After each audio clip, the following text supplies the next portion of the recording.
pinagpala noong January, February, mas pagpapalain niya po tayo. Mas iingatan niya po tayo. Amen. Mas sasagutin niya ang mga prayer po natin sa buwan pong ito. Ano lang po yung sikreto sa pagsunod sa kanyang kalooban at sa mga usos. Kung gusto po natin na yung ating mga itinatanim ay ating pong aanihin at yung itinanim po natin para po siguradong anihin po natin, magtanim po tayo ng kabutihan. Wag po ng kasamaan. Amen? Yun po yung itinuturo at yun po ngayon ang ituturo po ng banal na Espiritu sa atin about pagtatanim. Kaya nga, ano ang ibig sabihin kung ano ang itinanim ay siya rin mong aanihin.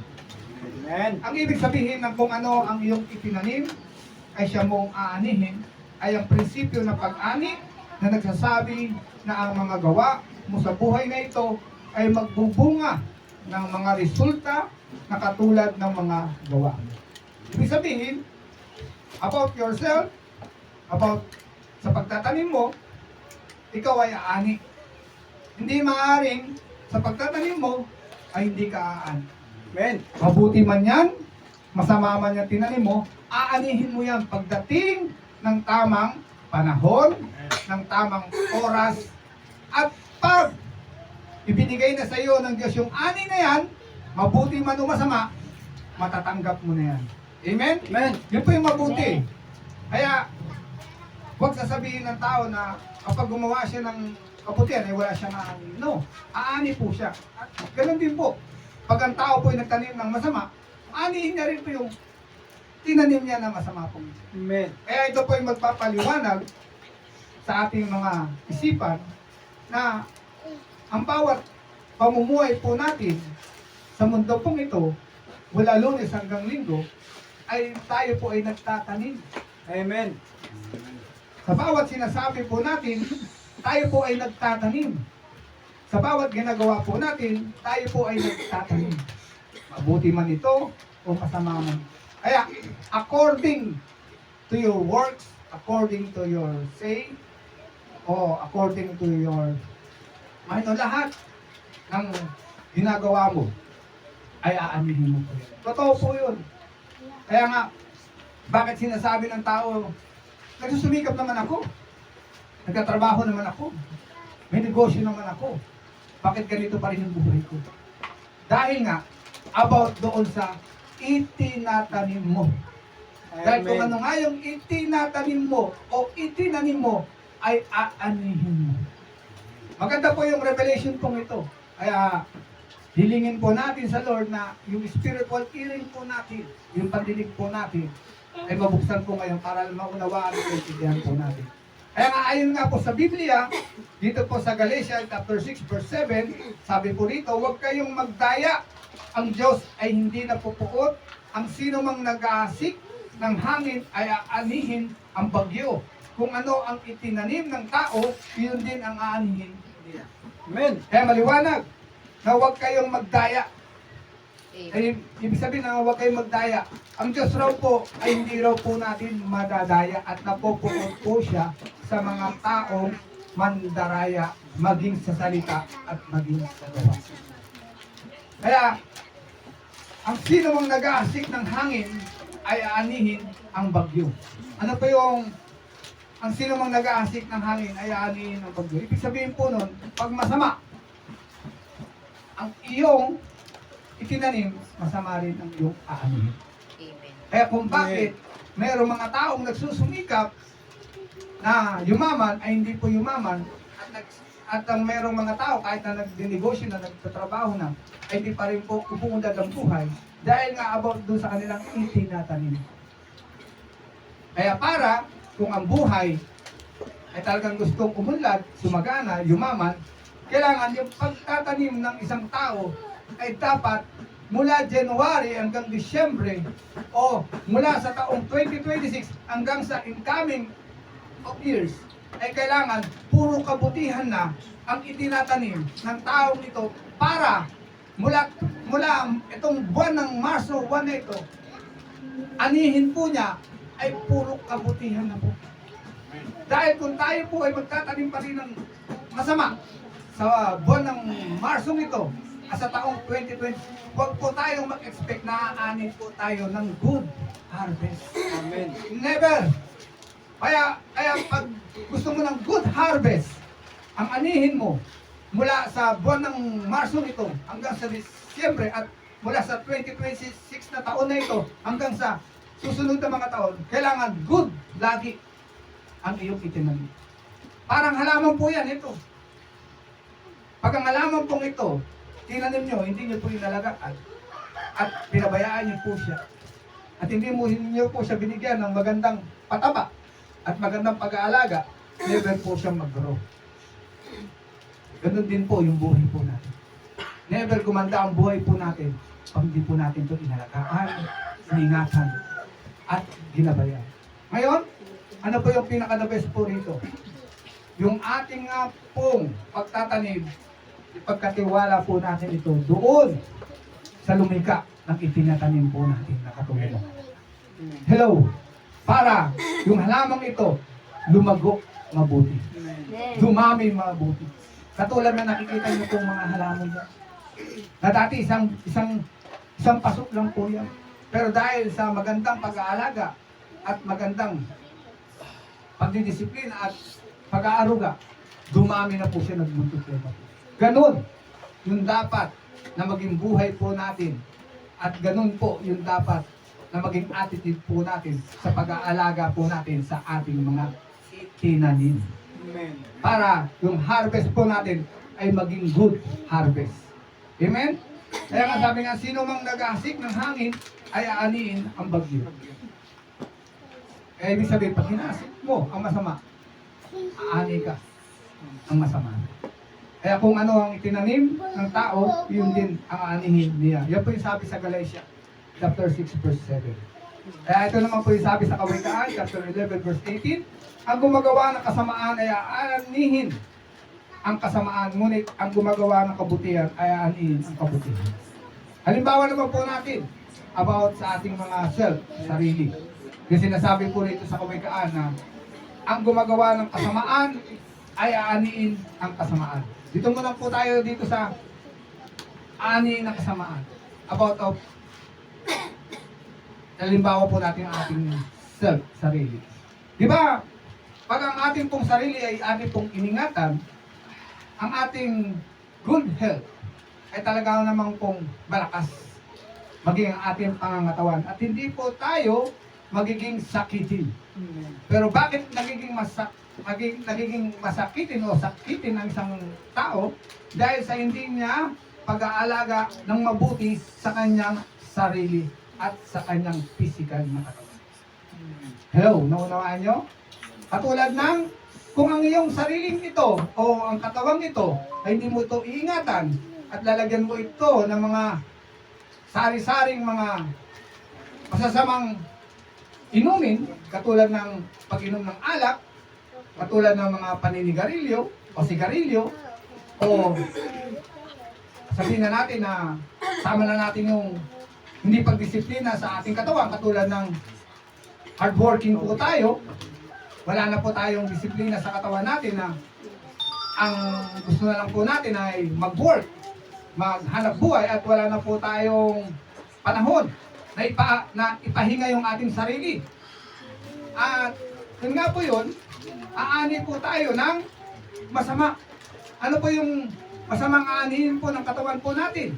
Dahil sa pagtatanim po natin ng hindi mabuti sa ating katawan, tayo po ay magkakasakit at magkakaroon ng karamdaman. At kung hindi pa rin tayo magigising at talaga hindi po natin iingatan yung ating katawan, yung sakit pong ito, yung karamdaman pong ito ay lalala. At kung talagang wala tayong concern sa sarili po natin, yung sakit po na yan ay hindi lamang po lalala, kundi magkakaroon po tayo ng cancer sa katawan.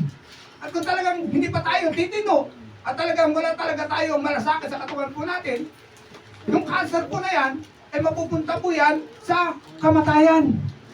Kaya kung bakit maraming tao na napapaaga ang kamatayan, dahil nga po sa pagtatanim po nila, sa katawan po nila, ng hindi mabuti. Hello! Ganun din po sa mga hardworking na wala pong panahon na ipahinga yung kanilang katawan. At gusto na nga lang po nila na mag-work at kumita ng kumita. Hindi po masamang kumita ng pera. Pero alalahanin mo, yung katawan mo ay isa lamang. At yung lakas mo ay hindi yan galing sa iyo, kundi lakas yan na galing sa Diyos. At pag inabuso yung lakas at yung bigay na katawan ng Diyos sa iyo, ay madadamig siya. Kaya kung bakit nga marami nga pong nagkakasakit, dahil nga po sa pagtatanim nila ng masama sa kanilang katawan. Pero, pag ikaw naman, sa sinasabi ko at sinasabi dito sa Kawikaan, sa chapter 11 verse 18 na, ngunit, ang gumagawa ng kabutihan ay aanihin ang kabutihan. Ano na naman po ibig sabihin po nun? Kung ang katawan po natin ay inaalagaan po natin, iniingatan po natin, at ipinapahinga po natin, at talaga namang maging ang ating mga kinakain ay suring-suri po natin at disiplinado po tayo sa pagkain po natin, yung katawan po natin ay lalakas. Amen. Amen. At hindi man 100% na maging perfecto, kundi ito po ay magiging malusog. At dahil malusog ang ating pangangatawan, at dahil puro kabutihan yung ating inilalagay at itinatanim sa ating katawan, ang buhay po natin ay hahaba. Tingnan niyo yung kaibahan po doon sa ang gumagawa ng kasamaan ay ani ng kasamaan, ngunit ang gumagawa ng kabutihan ay ani ng kabutihan. Ano po yung pagkaiba? Pag ang pagtatanim mo sa iyong katawan ay masama, madali kang mamamatay. Pero pag ang tinatanim mo sa iyong katawan ay kabutihan, mahaba ang iyong buhay. Yung po yung pagkakaiba ng dalawa. About of physical po ito. Yung itinuturo po ngayon. Kaya kung gusto po natin humaba ang buhay, kailangan puro kabutihan ang itinatanim po natin sa ating katawang lupa. At kung talaga matigas ang ulo mo, at ayaw mo makinig, go on. Magtanim ka ng kasamaan sa katawan mo. Lagyan mo pa ng lagyan. Ang alcohol, lagyan mo pa ng lagyan ng usok ang katawan mo. At magtrabaho ka pa na magtrabaho. Mag-overtime ka pa na mag-overtime. Sige, ubusin mo yung lakas mo. Sa mga bagay na yan, hanggang sa isang araw, aanihin mo na nga siya. Ano yung aanihin mo? Kamatayan. At kahit gusto mo pang mabuhay, hindi na ito ibibigay ng Diyos. Bakit?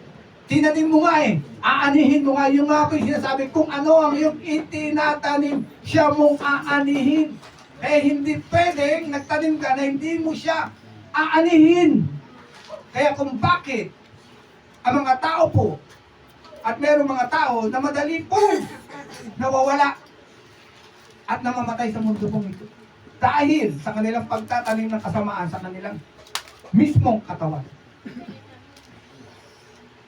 At ngayon marami nang bakit ako nagkasakit? May itinanim ka nga eh. Bakit ako nagka-cancer? Meron kang itinanim. Bakit ako nagkaganito? Meron kang itinanim. Kaya kung ayaw po natin na yung ani po natin ay masama, dapat puro good ang itanim po natin mula sa buwan na ito hanggang sa mga susunod na buwan na ito. Ganun din, kung gusto mo na maging maganda yung ani mo sa 2026 and another years, kailangan good na ang itanim mo mula sa araw na ito. Napakagandang revelation. Sabi ko, napakagandang revelation. Yung pala ang kailangan na gawin ng natin o ng mga tao para good lagi ang ating anihin. Kailangan laging good ang itanim. Hindi dapat bad. Dapat good. Naunawaan niyo na po? Amen. Kung bakit sinasabi pong revelation ito, dahil gusto ng Diyos ang lahat po ng tao ay mabuhay po ng mabuti. Amen. Dahil ang Diyos po ay mabuti. Amen. Sino lamang po yung masama? Si Satan. Pero itong itinutulong pong ito, about ito, sa self, wala pong kinalaman po si Satan po dito. Kaya sasabihin ni Satan, teka, bakit lagi na lang ako sinisisi ng mga tao ito? Eh siya yung may gusto mag-inom eh. Siya yung inom ng inom. Siya yung gusto magsugal. Siya yung gusto magtrabaho. Bakit ako na naman sinisisi ng mga tao ito? Minsan, sa ganito pong situation, wala pong kasalanan si Satan. Ang may kasalanan po dito, yung may katawan. Dahil siya po yung may gusto nun eh. Amen. Kahit tinuturuan na nga po ng Diyos na, magpahinga ka sa loob ng isang linggo. Yung isang araw, ibigay mo sa akin. Sabi niya po, di ba? Pero yung tao, ayaw pong ibigay. Yung isang araw sa Diyos. At hindi lamang po, kung meron nga 8 araw, may 10, baka kunin niya pa po yun. At hindi nga po magpahinga. Kaya, kung bakit po ibinigay po ng Diyos po yung, dahil gusto niya yung tao makapagpahinga. Dahil alam niya, kahit wala po pong trabaho si Adan doon at si Eva noon, alam niya sa mga susunod na generation, yung mga tao po ay magiging hardworking. Totoo po, di ba? Sa panahon po natin, generation po natin, wala lang nga pong panahon yung mga tao magpahinga ng isang araw sa kanilang buhay. Bakit? About of money. Dahil mahalaga po yung pera sa mga buhay po nila. Kaya kahit inutos ng Panginoong Diyos na magpahinga ka ng isang araw sa presensya ko. Kung bakit pinapahinga? Para yung pagod mo mula Lunes hanggang Sabado ay makuha mo yung lakas mo uli sa pag-rest mo sa araw ng linggo. Kung bakit inutos po yun. At higit sa lahat, mas maganda naroon ka sa presensya ng Diyos kaysa sa nasa trabaho ka. Dahil sa trabaho, pag kinuha mo yung 7 araw, may pagod. Pero sa presensya ng Diyos, sa gawain ng Diyos, sa tahanan ng Diyos, meron kang kalakasan. Amen. Meron kang pagpapala. Meron kang biyaya. At higit sa lahat, meron kang tagumpay dahil sumunod ka sa utos ng Diyos. At dahil sumunod ka sa utos ng Diyos, lahat ng hinihingi mo ay ibibigay ng Diyos. Kaya kung ano yung tinatanim po natin, ay siya po nating aanihin. Kaya never na umani ng mabuti ang nagtanim ng masama. Kaya sabi nga makapamunga po ba yung bayabas ng santol? O yung santol ng bayabas? O ng munggo? Makakapabunga ba yung munggo ng aratilis? Never. Kailangan kung tinanim mo mangga, buto ng mangga, bunga ng mangga rin po ang aanin.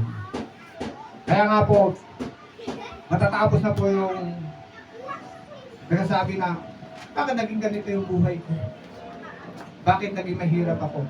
Dahil mula ng pagkabata mo hanggang sa edad mo ngayon, hindi ka nagsumikap. Hindi ka nagtanim. Hindi ka nag-aral. At higit sa lahat, hindi ka nag-ipon. Winaldas mo lahat ng kinita mo sa lahat ng mga bagay na meron dito sa mundo. Tulad ng mga bisyo. Inubos mo doon. Kaya kung bakit sa ganung edad, wala kang naipon, dahil nga, inuna mo yung pagtatanim sa mga kalayawan kaysa sa pagtatanim sa future mo. Kaya yung future mo, dahil tinanim mo, ay mabuti, aani ng mabuti. Pero pag ang future mo, tinanim mo ito ng masama, aani ka ng masama. Kaya mapalad po yung mga taong makakarinig po nito. Kung gusto po nila ng magandang future, magtanim ng maganda, ng mabuti. Lalo na yung mga kabataan dito. Ito po isang sekreto. Tignan nyo kung bakit may mayaman. Dapat walang mayaman, walang mahirap eh. Bakit po? Si Adan naman po, hindi po sinilang na mahirap eh. Ganun din po si Eva. Walang mahirap na isinilang. Kung bakit naging mahirap po ang tao dahil sa kanilang attitude. Dahil sa kanilang pagtatanim. Kaya yun nga po yung kanilang inali. Pag-aralan nyo po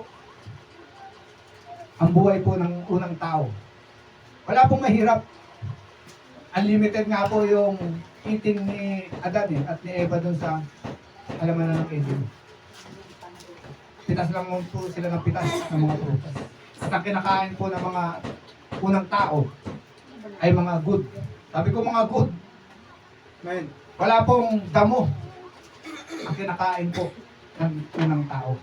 Puro prutas. Puro mabubuti. Dahil ang Diyos nga po nagtanim.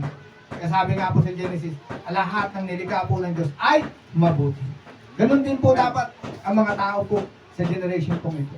Kung gusto nila ng magandang buhay, masaganang buhay, o yumaman ng buhay sa mundong ito, kailangan puro good ang itinanim. Hindi na po dapat masama. Kaya kung lalakaran at pakikinggan po ang tulong pong ito, lahat po ng susunod sa tulong pong ito na nakakapakinig, gaganda po ang future. At kung ituturo po to generation, gaganda po ang buhay ng mga generation na susunod. Totoo po yun, walang nilikha po ang Diyos na mahirap. Amen. Kaya lang po naghirap po ang tao dahil nga sa kanilang ugali at sa pagtatanim po nila ng mali sa kanilang sarili. Kaya kung bakit ayaw na po ng Lord na meron nga pong maghirap na kanyang mga anak. Unawaan nyo? Kung bakit ayaw na ng Lord na merong maghirap sa kanyang mga anak.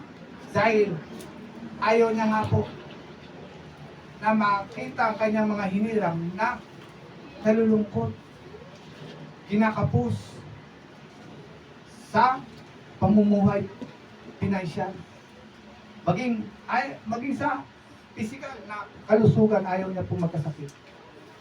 Kaya kung pag-aaralan po natin kung bakit yung mga unang tao noon ay umabot ng 969 years, yung pinakamatandang tao.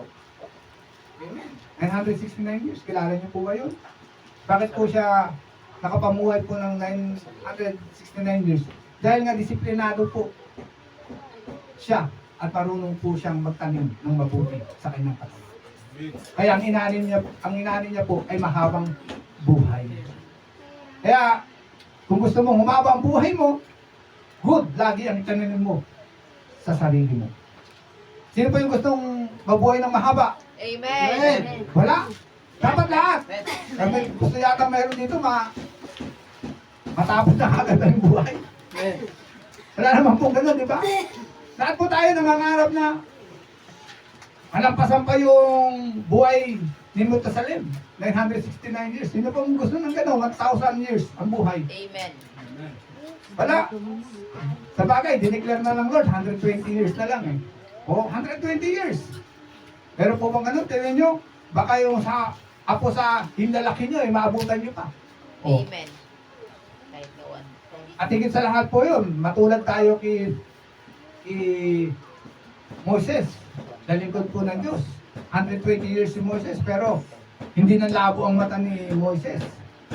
Hindi po nang hina ang katawan po ni Moses. Kinuwala lang po siya ng Lord, dahil tapos na ang mantik, ang trabaho ni Moses, kaya po siya kinuha. Sino po yung may gusto po ng ganun? Amen. Amen? Kailangan magtanim po tayo ng mabuti Amen. para mabuti po yung ating ani. Yan. Yan yung gusto po ng Lord na ibigay sa inyo po ngayong revelation po. Kaya nga sabi nga po dito sa Mateo chapter 7 verse 2, sapagkat kung paano ang paghusga po sa iba ay ganoon din ang paghusga sa iyo. At kung paano ang sukat mo sa iba ay ganoon din ang sukat sa iyo. Kaya kung ano nga po yung ibinibigay po natin, kung ano po yung ginagawa po natin, maging sa ating kapwa, aanin po natin. Itinuro na po kanina sa Kawikaan chapter 11 verse 18, yung pagtatanim ng kabutihan at kasamaan. Ngayon naman po, kung para po doon sa paligid